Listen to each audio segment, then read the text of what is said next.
afternoon, everyone. I see a lot of familiar faces here, but also some new faces. I'd like to introduce myself. My name is Judy Opal. I'm the Director of Programs for Friends of the Uffizi Gallery.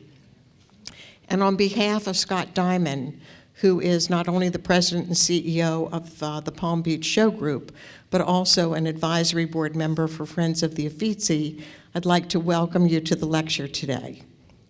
And it is my pleasure to introduce Dr.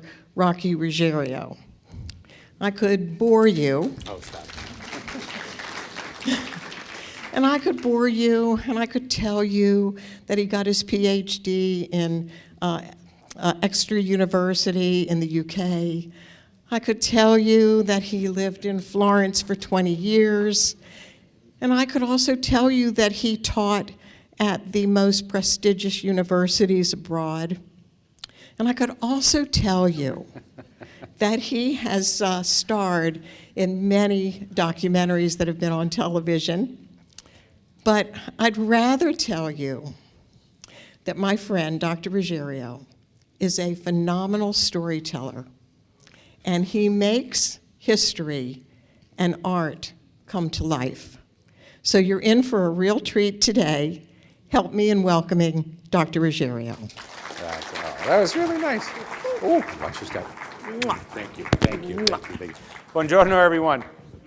And thank you all for coming. I see a lot of familiar faces in the audience, and so great to see you again. I see a lot of new faces. It's good to see you also. And I'm going to cut right to the chase here into my lecture, which is a rather interesting one, this notion of Renaissance pleasure palaces. And I usually want to give a sort of disclaimer before giving this lecture, because much of the art that we'll be looking at is quite steamy in its subject matter. And I think people have a tendency to forget that when we're talking about the Renaissance, this movement that began in Italy, then spread throughout Europe in the 15th and 16th centuries, we're talking about an artistic revival. The very word itself, Renaissance, means rebirth, and people sort of forget that what was being reborn was ancient Greek and Roman culture and civilization. And one of the traditions that came back during the Italian Renaissance was the construction of buildings outside of the city, or suburban villas. Right? In ancient Roman times, patricians would often have their country homes where they would retreat to get away from the stresses and the pressures of urban living. And those buildings were used for delectation. They were gardens, and they had festivities and banquets and what have you. And that same tradition was reborn during the Renaissance. And the first of the Renaissance pleasure palaces is the one that you see here, the Villa Farnesina in the city of Rome, built at the beginning of the 1500s by a man named Agostino Chigi, C-H-I-G-I. I think many of you have probably never heard that name Chigi before, but Chigi was the sort of bankroll behind most of the Renaissance popes at the time. Pope Julius II, Pope Leo X as well. Agostino Chigi, who went by the self-given nickname of Il Magnifico. He starts referring to himself by that title, and it's stuck, not to be confused with the other Magnifico, who of course was Lorenzo, also a self-given name. And Agostino would spend lavishly to entertain his guests, to impress his clients, and so in the beginning of the 1500s decides to build a suburban villa.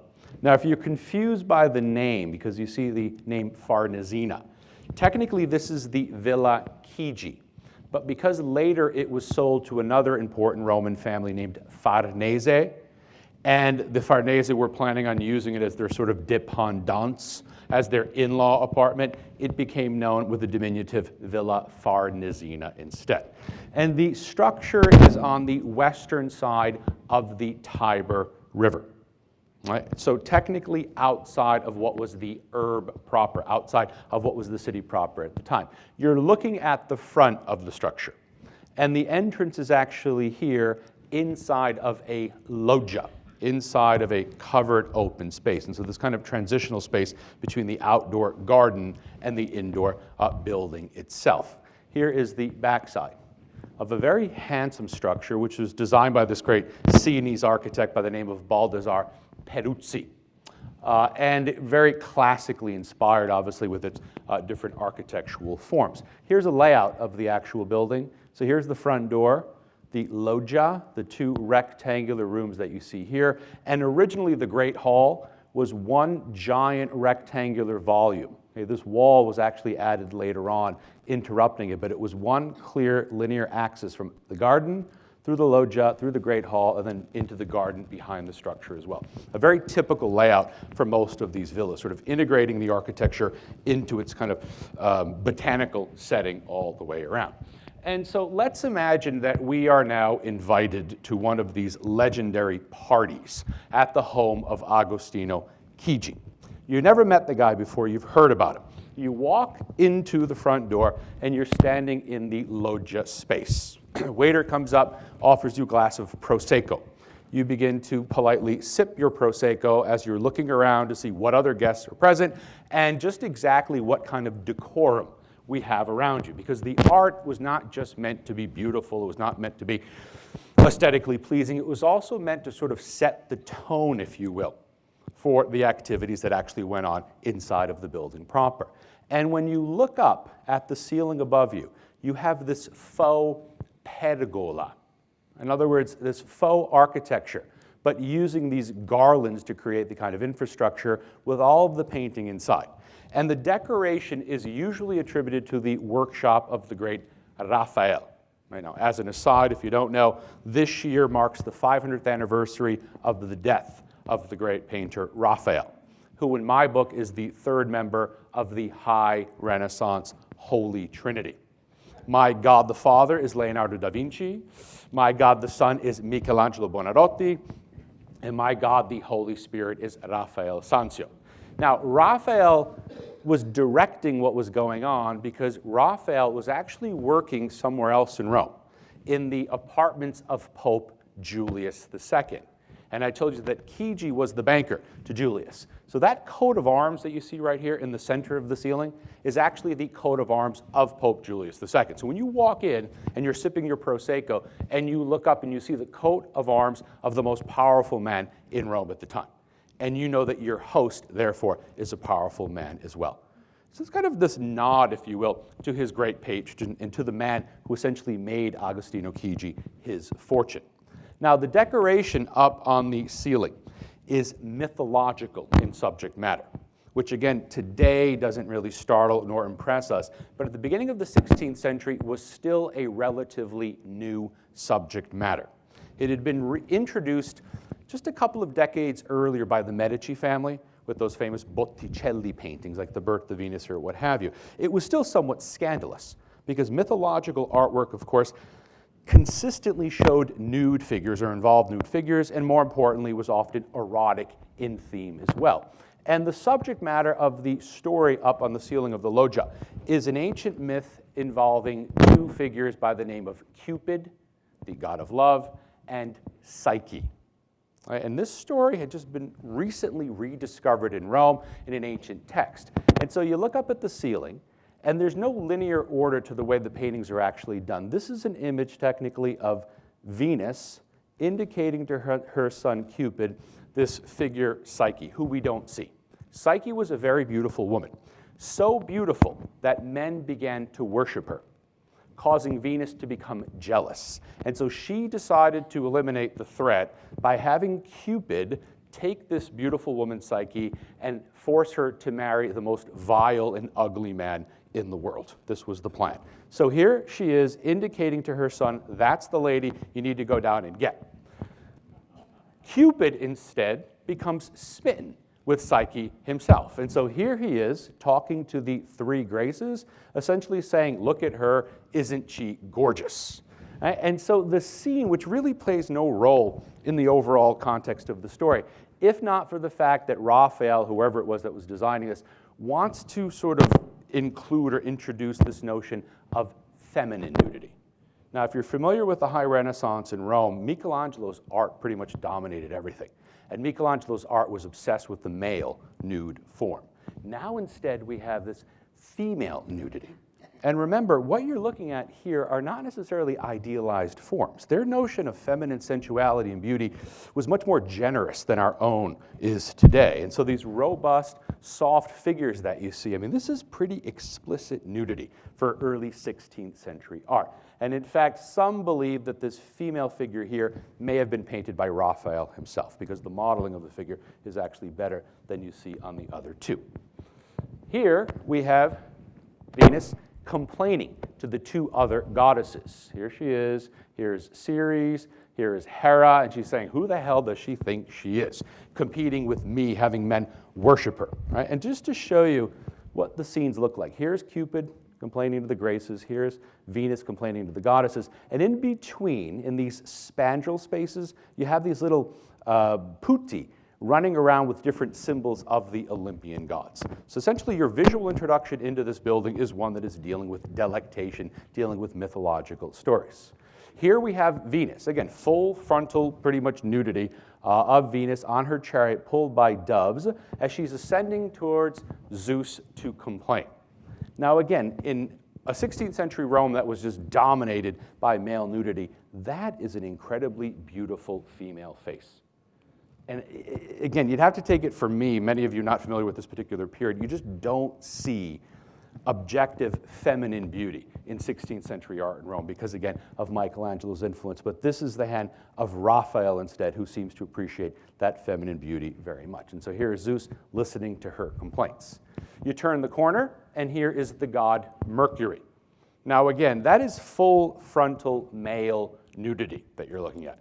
This is sort of like that movie which did it for the first time, and for the first time scandalized all of us, but then we kind of got used to full frontal male nudity. And so the idea that you're a guest looking up, seeing this, and feeling just a little bit uncomfortable, but maybe by this point you're on your second Prosecco, and so you're looking up at the figure, perhaps embarrassed to keep lingering, and then if you look just above his left hand, bam, hidden in the garland is this large zucchini with a very suggestive shape, with an eggplant hanging off of its base, the tip of the zucchini breaking into a fig. And by this point, you're starting to second guess, am I really seeing that? Or is this Prosecco stronger than I actually think? It's setting the tone for this notion of delectation. These buildings, these Renaissance pleasure palaces were used for fun. In fact, the analogy I use with my students, but it sort of dates myself, is that these buildings were roughly the equivalent of the Playboy Mansion when the great Hugh Hefner was alive. Legendary parties that went on inside. In fact, one of the most mythical parties that Chigi ever threw was one that was served on golden tableware. And after the meal was over, Chigi invited all of his guests to walk over to the nearby Tiber River and to toss it all into the river. That he was so wealthy that he could have golden tableware that was disposable.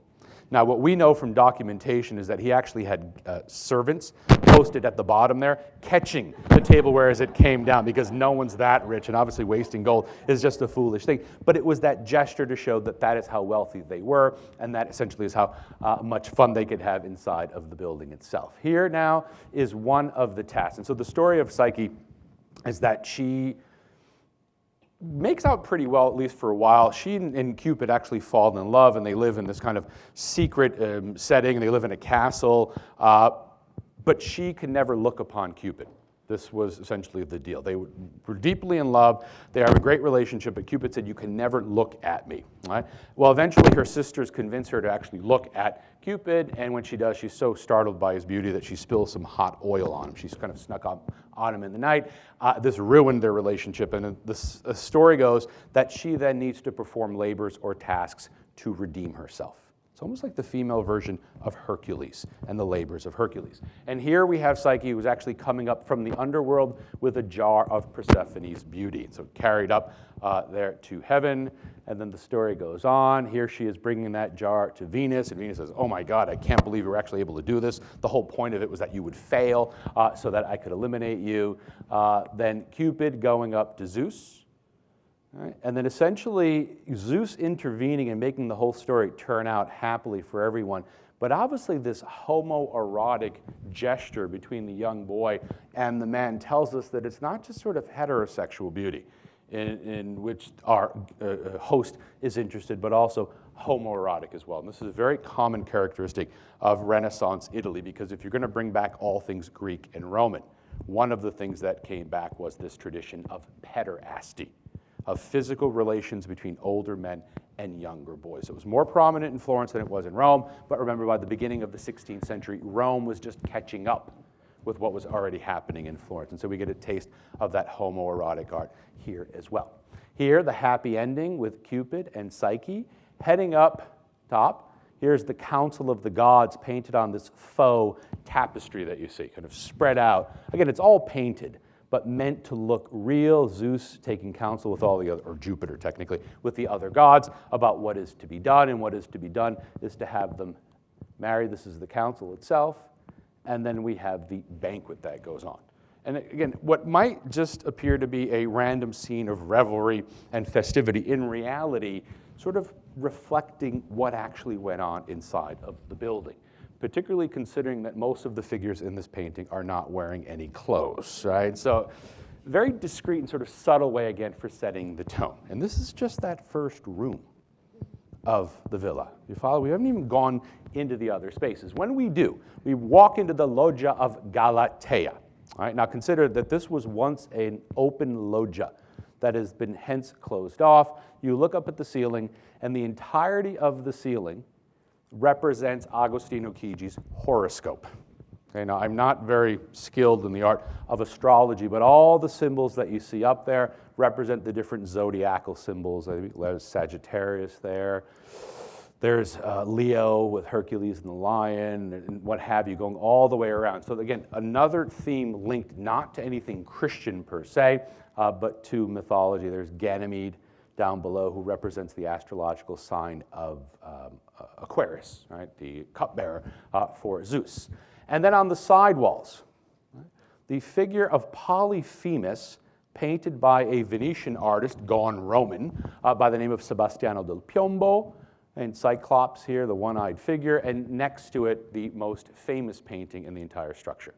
Now, curiosity, how many of you are familiar with Raphael's Galatea painting? Yeah, this is what I thought. When I was an undergraduate student, maybe back in the dark ages, when you went to Rome, the four things you saw when you went to Rome were the Sistine Chapel, Michelangelo's Moses, the Colosseum, and Raphael's Galatea. This was one of the top 10 paintings in Italy. It was super famous. Over the course of the 70 years that divide my undergraduate studies to where I am today, the Moses and the Galatea have fallen off the face of the earth. I'm stunned to see how few people are actually familiar with this fresco. Raphael's Galatea, for me, stands as one of his most important works and one of the greats of the Renaissance. It also, I think, has to do with the difference between a European and an American audience. Because believe it or not, certain works of art are more popular depending on where you are from. And so Galatea is the nymph here, who's being celebrated by all of these sea creatures and sea monsters, painted by Raphael right around the same time that he's painting the apartments for Pope Julius. And here she is in the center of the scene, that same effeminate beauty that we saw earlier, but now celebrated in this dramatic contrapposto and perhaps more masculine form. And so there's a bit more of a Michelangelesque influence in the scene, drawn on this shell chariot by these hideous-looking dolphins, sort of biting in to the ground, all this frenetic energy going on, but most importantly, this kind of two-dimensional static look that he's imbued in the scene to kind of make it look like a relief, to make it look almost more like an ancient piece, right? This one was sort of encaustic look to the work itself. And in fact, it may immediately conjure up another very famous iconic work, which also is quite flat and abstract in its rendering. And so the notion is that if we're dealing with otherworldly subject matter, perhaps the best way to make it look is otherworldly. And that's exactly what Raphael does in the famous Galatea. Here are a couple of the details. She is breathtakingly beautiful. Look at this, this very intelligent, kind of shrewd idea of using the blue of the water to highlight her left leg, to give it this sense of coming out into the scene, right? Very simple, but a very effective use of color in the piece. Here's this absolutely gorgeous winged figure, this Pluto down below, just stunningly beautiful. The painting is not in great shape, yet much of its original beauty still remains. Okay? Upstairs, inside of the Villa Farnesina. So the idea that is, as we move on, we're getting deeper and deeper into the building itself, but also into more intimate spaces, is my favorite of the spaces in the Farnesina, although perhaps less scandalous than the ones I've showed you so far, and that is the so-called Sala della Prospettiva. The reason I like it so much is because I'm an architectural historian by training, and this is a room that actually celebrates architecture, because the walls are painted away with this illusionistic perspectival architecture, giving the illusion not of being enclosed within a room, but instead of being on top of or inside of a loggia itself. So look at the way the perspective, the room of the perspective, actually shows us these cityscapes through the columns. Now again, it's 500-year-old fresco painting, so it's lost much of its original vividness. But when it was first painted, this must have just been startling to visitors. Because remember, if you're upstairs, you're also probably quite a few glasses of Prosecco into this party. And you can almost imagine them standing by the wall trying to put their hand into that space, wondering whether it was real or whether it was fictive. And then here another, right, close up there, again, the turning. And remember, perspective is still a relatively new technology, only about 3/4 of a century old. Here is one of the views that you see. And for historians and art historians, priceless, because it's like looking at a photograph of the urbanscape around the Villa Chigi at the beginning of the 16th century. Many buildings which no longer exist, but are visible in these particular paintings that he does. By the way, look at the graffiti on the wall. Can you make out the year? 1528, okay, when the Germans sacked Rome in 1527. Many of them actually slept inside of the Villa Chigi, and one of them decided to doodle on the walls and actually indicate the year when it happened. 500-year-old graffiti on the walls of the Villa Chigi. Here, another of the views from the walls, and I remember seeing this for the first time and immediately thinking of Cézanne. It's extraordinary how similar it is in style to Cézanne's work, but this instead is the Sienese artist that many of you have never heard of before. And how the room actually ties in, or the decoration does, to the function itself. Here's the fireplace, above which we have this scene of Vulcan at his forge. So imagine when the fire was actually roaring down below, and the real fire would mingle with the illusionism of what was happening up above.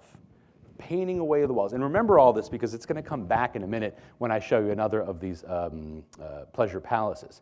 Here, my favorite detail in the room, the figure of Minerva with her shield, upon which is a convex mirror, and you could actually see the reflection of the architecture on the surface of it. It's mind-bogglingly accurate in its representation of it. So all these little details that are sort of hidden all around the room itself. And we go back to this wall because that room, or that door, leads then into the most intimate of all the chambers, which was Agostino Chigi's bedroom. So literally through the loggia, through the room of Galatea, upstairs into the room of the Prospettiva, where there's a sort of intellectual stimulation, and then finally into a room where the theme is pretty explicit. Here is Roxanne, the widow of Darius the Great. Here is Alexander the Great, offering her his crown, and that explicit feminine nudity that you see on a bed, which by the way was an exact replica of the actual bed that was inside of the room proper, a bed which cost Agostino Chigi as much as it did to buy the entire piece of land upon which this was built. All of the gold and precious materials that actually went in. And look at the illusionism here of the balustrade. When you're standing in this room, you get the clear and distinct impression that you could actually walk into the picture. And that is the idea now of changing the subject-object relationship between you looking at the work of art or the work of art now kind of looking at you. You become part of it. And this is a very innovative concept at the beginning of the 16th century. You'll also notice, by the way, that the artist has changed here. Sodoma, a 16th century Sienese painter who was actually dismissed from service over at the Vatican. He was the guy who actually started painting Pope Julius II's apartments until the boy wonder named Raphael showed up, and at the age of 23 took over the project. And so Chigi, who was also Sienese, like Sodoma, decided to kind of compensate him by having him come in and to paint the walls. There's a famous exchange that went on that Sodoma was quite slow in his realization of the paintings because Chigi was quite slow in his payments. And Sodoma's comment was that his brush moved to the clanking of coins. And every time he heard a coin fall into the box, that is when his brush would fall and paint another stroke onto these particular walls. Right? Okay, so the Villa Chigi, the seminal Renaissance pleasure palace, the Villa Farnesina as it's called today. Now we're going to move geographically up from the city of Rome all the way into the southeastern corner of Lombardia, and to one of my favorite places on planet Earth, which is the city of Mantova, or as we pronounce it in English, Mantua. Now, many of you know Mantua because it is where Romeo went when he was sent into exile. Many of you know Mantua because it is the setting of a famous opera called Rigoletto. Remember, who was the jester for the Gonzaga family as well. Many of you may know Mantua because one of its most famous citizens was an ancient Roman poet by the name of Virgil, who, when he introduces himself to Dante in the first book of the Divine Comedy, says, Mantova mi genuit. That's how he introduces himself. Mantua made me. I am a poet from the city of Mantua. A beautiful town surrounded by 4 lakes. So the water that you see is actually made up of these lakes that surround the city itself. Here is the the ducal palace, technically from the 14th century, the oldest part of this massive structure, which is the largest royal structure in Europe, believe it or not, because it just grew over about 3 centuries. And in this particular structure, perhaps the most famous of the paintings in the city of Mantua, the so-called Camera degli Sposi, where the then ruler of Mantua, a man by the name of Ludovico Gonzaga, and that is the dominant name in the city. The Gonzaga family were mercenary generals. They were condottieri, and they ruled Mantua. And this painting by Andrea Mantegna is perhaps the most explicit representation that we have of court life in Renaissance Italy. Absolutely beautiful piece because it portrays all the different family members.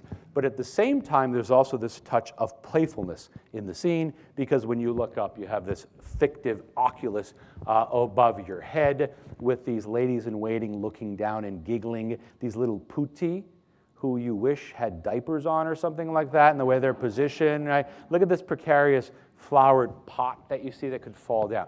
We're at the end of the 15th century.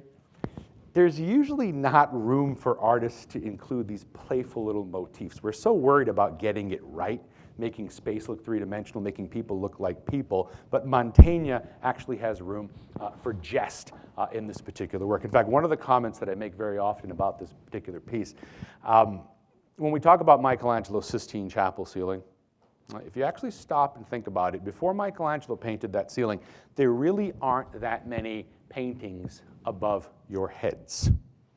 And the reason is because it was very uncomfortable, obviously, not for the artist, but for the viewer to actually have to look up, perhaps this being the only exception to it. But of course, this is a painting that's probably about 5 feet in diameter. Michelangelo's ceiling instead about 10,000 square feet instead. But this is one of the few precedents to Michelangelo's ceiling. The Gonzaga family, right? Then growing and prospering and being promoted essentially from the rank of marquis and eventually to dukes, the Dukes of Mantua. And to celebrate their promotion, a Federico II, Frederick II Gonzaga, decides to build himself a pleasure palace, the so-called Palazzo Te. Has nothing to do with tea. It has to do with the fact that it's on an island called Tejetto. So the Palazzo Te is the palace on the Tejetto Island. This is the front door. This is the structure itself. These are the famous stables because the Gonzaga were famous for their horses, for horse breeding at the time. Their garden just behind. And we'll go through it sort of piece by piece. We're now in the 1520s. And Federico Gonzaga was actually in Rome when Michelangelo was painting the Sistine ceiling, when Raphael was painting the apartments, when Bramante was rebuilding St. Peter's, and he was in Rome when the Chigi villa was being decorated. So Federico calls up one of the very men who was painting Chigi's villa, whose name was Giulio Romano, to come up and decorate this structure. Giulio Romano, or Giulio from Rome, was actually named Giulio Peppi. But once he left the city of Rome, he became known by his native city. He was kind of looking for an excuse to get out of Rome because he was in a bit of hot water. You see, there was a very popular book circulating throughout Europe at the time called I Modi, M-O-D-I, which translates into English as The Ways. It was an early 16th century Renaissance Kama Sutra book.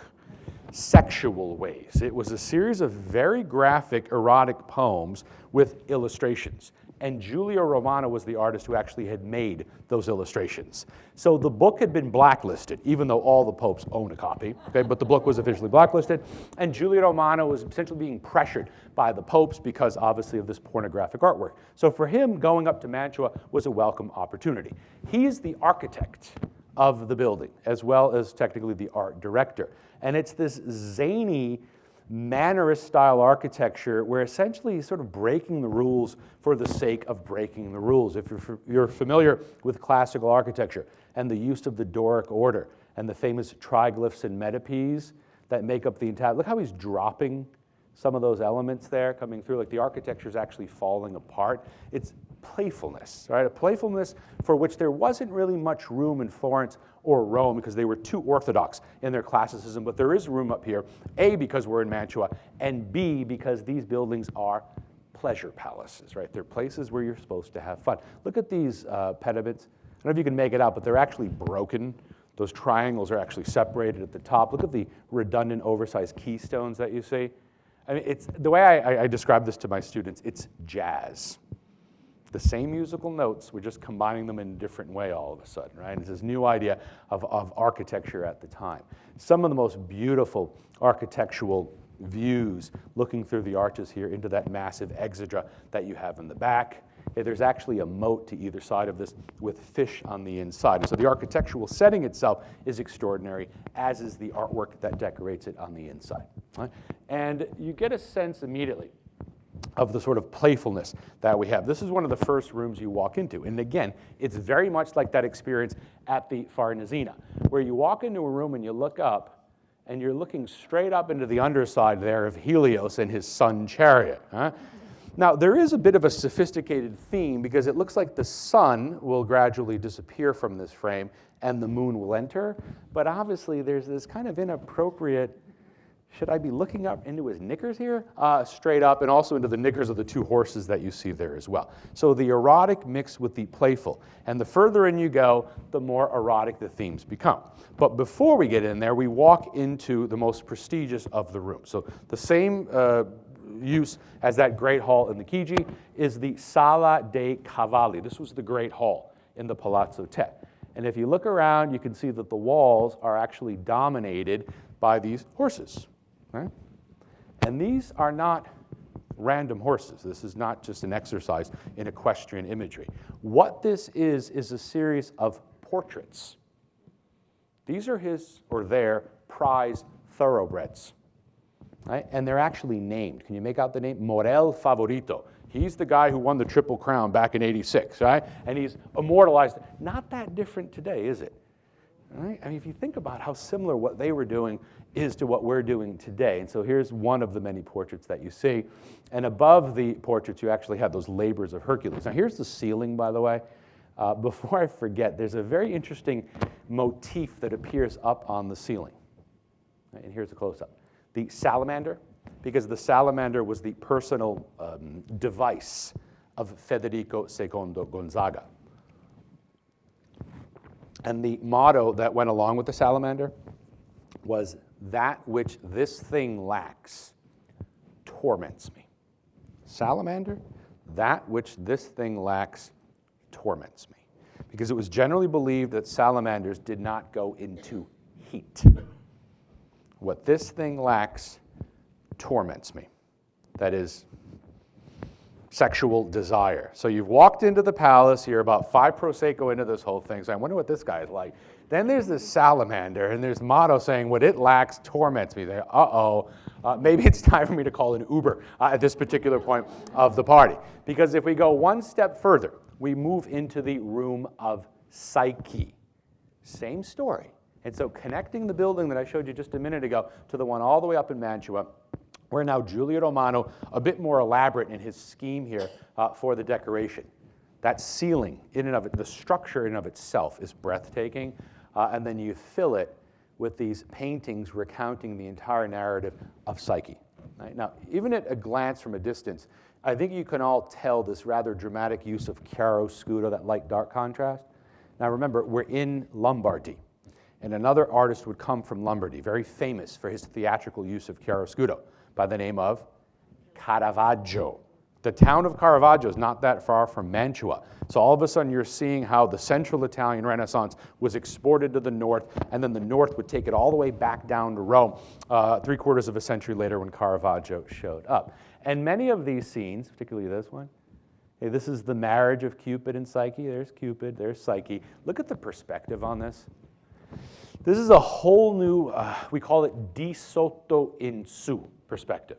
In other words, it's a type of perspective where it seems as if the figures are standing on a transparent plane of glass. Right? Michelangelo didn't really employ any kind of illusionistic perspective for his ceiling. It's what we call quadro riportato. So like Michelangelo took a painting that was meant to be on a wall, but he painted it on a ceiling. A painting that was riportato, that was moved. Instead here we have Romano playing with a new kind of technology in art, showing us this di sotto in su, but again, that same kind of playfulness that we saw a little while ago with that oculus inside of the Ducal Palace and those little putti as well. So you're starting to see this workshop tradition emerge out of Mantua as well. But then on the sidewalls, some perturbing images. Right? Like, for instance, here are the labors of Persephone, and there's this random male figure with this long white beard, which seems to be emanating from just about every orifice on his body. Right? Now remember, we're getting deeper and deeper into the actual space. Here, on the other side, we have the wedding. Yeah, like we saw in the Chigi up top. Here is Psyche, here is Cupid. Here's a close-up of the two with their first child, Voluptas, right? So this notion of partying that was going on inside of the space. And on the far left-hand side, this kind of background scene, and perhaps this is the only time I can get away with saying this, and that is, look at the jugs on that woman down there on the left-hand side. Right? But curiously, he's giving it to both men and women, because in the back you have this male nude figure with a swan wedged up between his legs, which is the reversal of the typical Leda and the swan. There's this myth where Zeus took the form of a swan and fornicated with this woman Leda, after whom he lusted. Here instead, the swan is fornicating with a man. So it's sort of like that Cupid kissing the Jupiter that I showed you before. And then on the other walls, we have this program of erotic themes. Here is Mars and Venus at their bath. But again, that nudity is straight on frontal male and female nudity, kind of setting the tone for what was going on inside the room. Here, kind of Boccaccio-esque scene where Mars comes home from work only to find his wife and her lover. Adonis here running out, and look at the way Adonis's skirt kind of floats up, exposing his backside, obviously, because he's the man who's actually been betrayed in this particular scene. So erotic themes, but also fun. Here instead, a wall dedicated to bestial love. And so Zeus taking the form of a serpent here, fornicating with Olympia, the eventual mother of Alexander the Great. And there is poor Philip the Macedon of Macedonia having his eye poked out for trying to interrupt. And so this is a pretty explicit, obviously, image of a male phallus, which even at the Chigi Palace would have been a bit risque. Here is Polyphemus, so just like we saw before, but obviously a bit more, what is the word, burlesque, with this massive club position right between his legs there.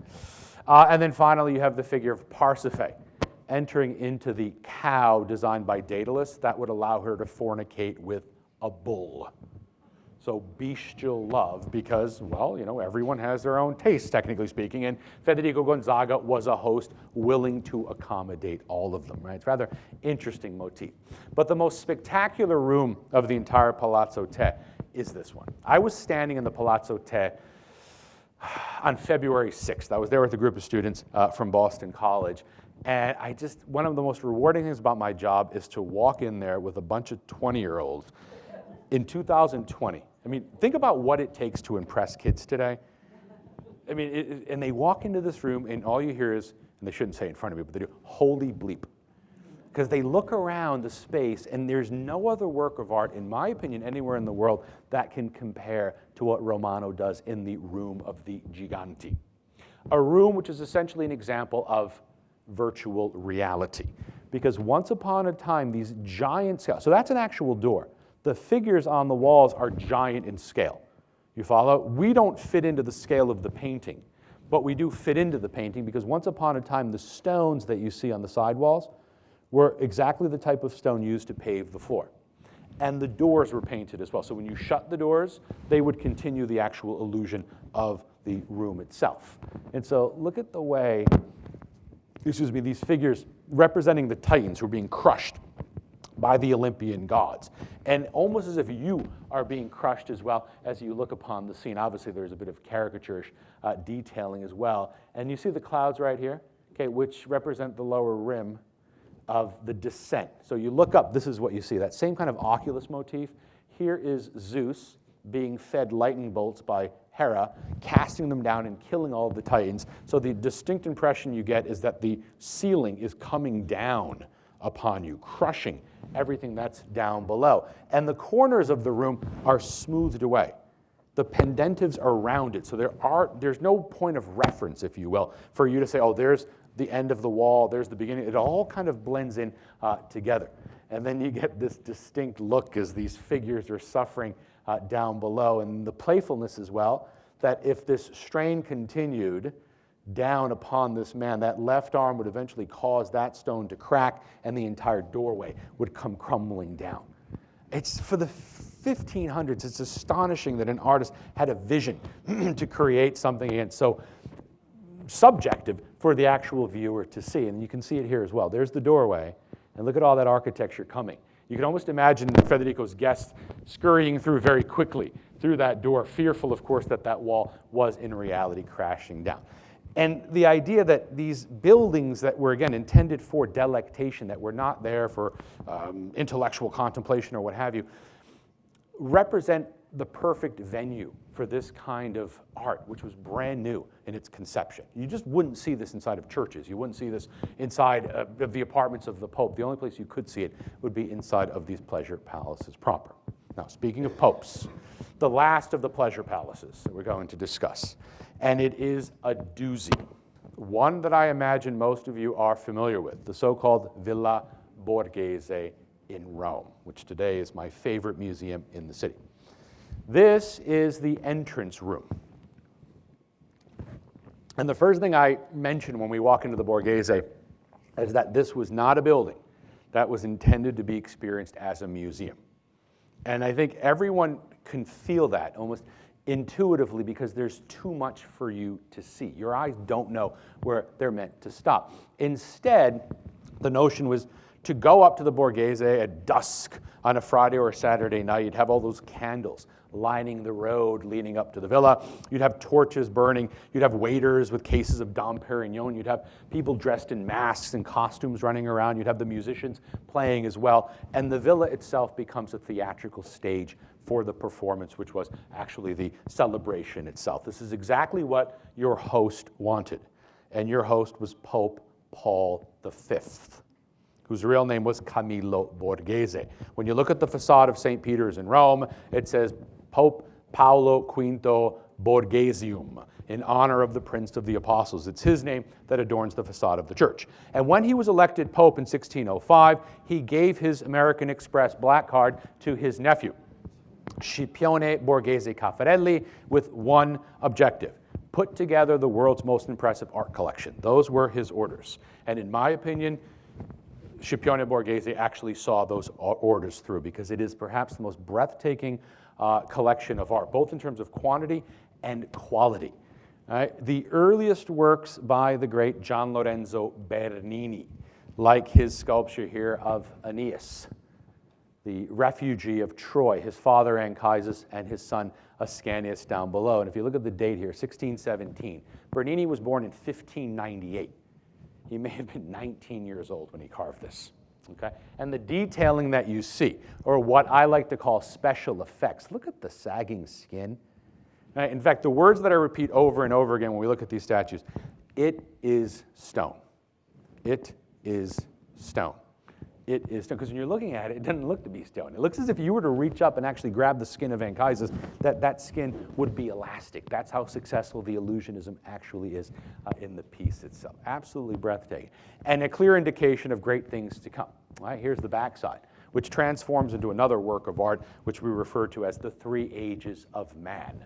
So the young boy, Ascanius, then the man in his prime, Aeneas, and then the older man, Anchises, sitting up on the shoulder, right? This kind of serpentine composition. And shortly thereafter, one of Bernini's, now remember, this is all being commissioned by Borghese to adorn his palace while the parties are happening.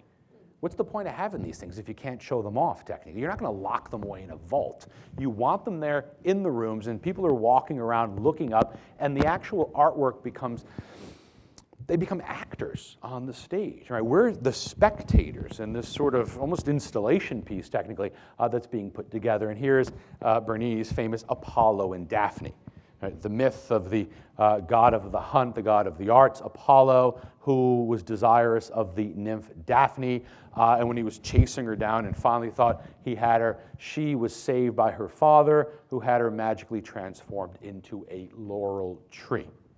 And the magic of Bernini, who was a kind of Spielberg, I guess, of the early 17th century, is, again, the use of these special effects. Look at her toes turning into roots. Right? It is stone. If you were to punch the statue, and for the love of God, don't even think about doing it, but if you were, you would hurt your hand. But yet he's able to turn it into organic material that's growing, that's alive, that's pulsating. Her fingertips turning into leaves and twigs. In fact, one of the greatest stories I've ever heard about these statues is that when they were being restored in the 1980s, the restoration was completed in 1996, for all the statues and for the entire building, that one of the restorers told me that when they were cleaning the leaves here on her fingers, that they were cut so thinly that the leaves were chiming like crystal as they were being cleaned.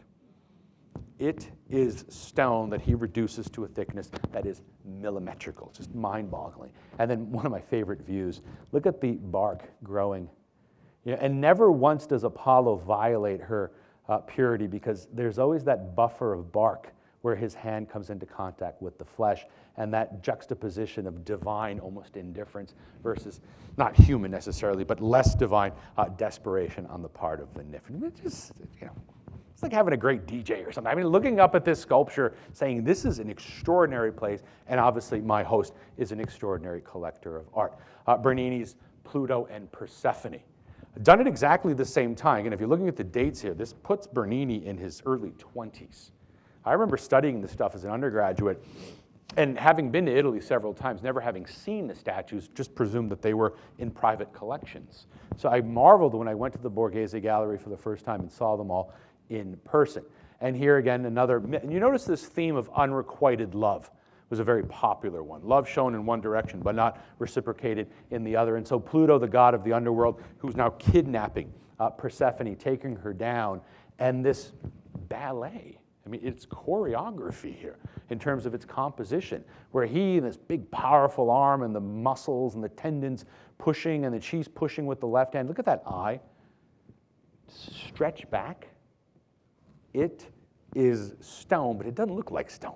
It looks like skin that's being pushed by this female figure, that look of desperation. Look at those fingers and the tension that you see. I mean, for him to even think about trying to capture that tension in the fingertips, for me, is absolutely mind-boggling. And here, look at the special effects. Right, those fingertips pushing into that flesh, those fingers disappearing into the plies. You see it here in a kind of darker black and white. Here's a color of the same. It's mind, and again, the idea that it was the setting that probably propelled the request for this kind of art. You follow? So the idea that, and oftentimes it's not just the patron necessarily, but it actually is the context of where the work of art will be placed that influences very much how that work of art turns out. Okay, and then we have the great David by Bernini as well. All of these sculptures for this particular structure, and here David in the act of casting his stone. You see the dates are the same as well, and I love the look that you see on David's face. because the motion of the figure is very classical. In fact, it reminds me very much of Myron's famous Discobolus statue. Right? But Bernini could not have seen the Discobolus because it was unknown in the 17th century, yet he's that close to capturing it. Yet the face is very much Hellenistic in its pathos, this notion almost of human concentration, with those cheeks pulling out, his tongue hanging out of one side of his mouth and one eye closed as well. And consider that while Bernini was carving away at all these statues for the Borghese, Scipione Borghese was also avidly collecting works by perhaps the most controversial artist in Rome at the beginning of the 17th century, whose name was? So we went all the way up to Lombardy, and now we're all the way back down in Rome, and here we find Caravaggio introducing, I mean, it's just, he's a sledgehammer, to put it very simply, in the history of art. I mean, the homoerotic imagery, like here with the boy with the basket of fruit, combined with this just unlimited talent to paint, and this homoerotic theme that characterizes his early work, probably because his patron was very much interested in this particular type of theme, here with the boy with a basket of fruit, here with his so-called sick Bacchus, which is in all probability a self-portrait of Caravaggio. And the amazing thing is that we're talking about a patron who had absolutely no problem at all combining contemporary works, Bernini's and Caravaggios, with ancient works, because there are many ancient statues inside of the building as well. Where today, I think people have a tendency to kind of make those mutually exclusive. The old masters, you know, that's the room of old masters, and this is the room of the contemporary stuff. We don't want to mix the two. When in reality, they saw art as art. And I think they very much saw the connection between what was ancient and what was new. The Madonna of the Pala Frenieri, which was actually in St. Peter's for a full 2 weeks before it was removed because it was described as being indecorous. And what is indecorous about this painting? Well, how about the first monumental representation of the Virgin Mary's cleavage in the history of art? Or the fact that Caravaggio was actually basing his Virgin Mary on a prostitute, a very well-known prostitute. So the analogy I gave last night, actually a lecture that I was giving, it almost would be the equivalent today of seeing a porn star starring in the role of the Virgin Mary. I mean, this is scandalous stuff, and this is what Caravaggio was about. And baby Jesus, who was not nude in this image at all. I would say this is that kid running around the beach about which we're whispering, I wish his mother would put a bathing suit on him, right, sort of thing. And that's the starkness of this style that Caravaggio is introducing. Here are a couple of the details of the paintings as well. Here's the Virgin Mary, this really almost inappropriate gesture showing him how to sort of stomp out the head of the serpent there as well. And then one of my absolute favorite paintings by Caravaggio, which is his Saint Jerome in his studies. An incredibly simple but poignant piece of the patron saint of scholars working diligently at his translation. All of this, 6 of the circa 50 Caravaggios in the world in one room of the Borghese Gallery. So it shows you again of their extraordinary collection. And here, the final piece I'll show you is David with the head of Goliath, with the head of Goliath in his left hand, a double self-portrait. Caravaggio got into a lot of hot water in 1606 for stabbing and killing a man in Rome. He spent the last 4 years of his life as a fugitive from justice, was finally pardoned by the Borghese Pope in exchange for a couple of paintings, one of which is the one that you're looking at here. And I think the message that Caravaggio was delivering is that I've cut off my own head of pride, because that is the self-portrait of Caravaggio at the age at which the painting was actually done. In other words, an offering to the Pope saying, look, here is my head, I give it up to you. That crazy, raucous, that violent Caravaggio is dead. And so the notion that technically we've kind of come full circle, where obviously this delectation and this debauchery that was characteristic for these buildings could oftentimes get you into hot water as well. All right. With that, I'll finish up. Before I do, if you just indulge me for a few moments of some shameless self-promotion. I know many of you were asking what I've been up to these days. One of the things that actually came out last October is now available on my website is this recent documentary on the Medici family. Let's see if we get the volume. Dr. Rocky Ruggiero examines the rise to power and legacy of one of the longest-lasting dynasties in history, in Medici, the Art of Power. The Medici family became one of the most wealthy and powerful in Renaissance Italy. Not only were they bankers to some of Europe's most important rulers, but also great patrons of the arts. This documentary explores how the art of the Renaissance had become the visual geopolitical language of the Medici, a language of power. Medici, the Art of Power. now available online at rockyruggiero.com. That, and then if any of you are into podcasts, actually, the podcast series, which is up to, we just touched the Renaissance. We started all the way back in ancient Rome with Romulus and Remus, and you'll find it on all the major platforms. I think it's on iTunes, or iHeartRadio as well now. I think we loaded it up last week. Some of you are asking about my programs in Italy. This is my most popular, fantastic full immersion experience for the horse race in Siena, where we eat in the neighborhoods and have jockeys and veterinarians come. This is the one this coming summer. The only problem is it's sold out 2 days after we opened it. The good news, and you're actually the third group to whom I'm saying this, the 2021, it's not officially open, but it's sort of open. Anyway, we'll announce that in a couple of weeks. Here's the Southern Italy program that we're offering this year. I just did site inspections for this. We're staying at a beautiful hotel in Sorrento called the Bellevue Sirene, and it's just absolutely gorgeous hotel.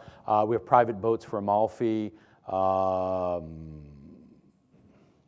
Capri, the Capri boat. That's the spectacular. We have a luxury boat to take us out into the bay for our excursion to Capri as well.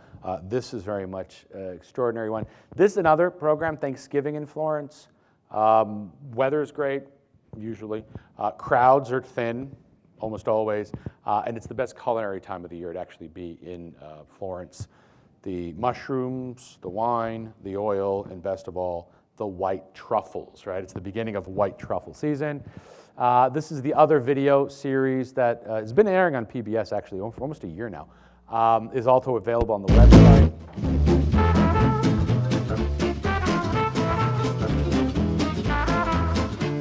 Did they design their dome to be bigger than the Pantheon? What the hell do you think? Of course they did, right?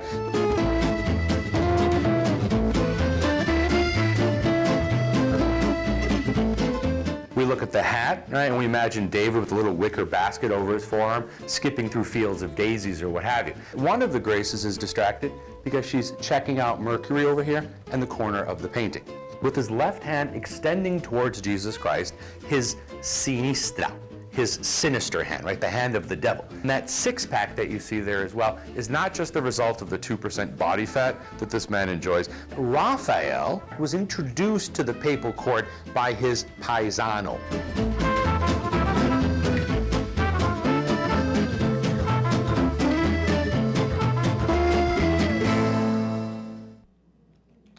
Thank you, everyone.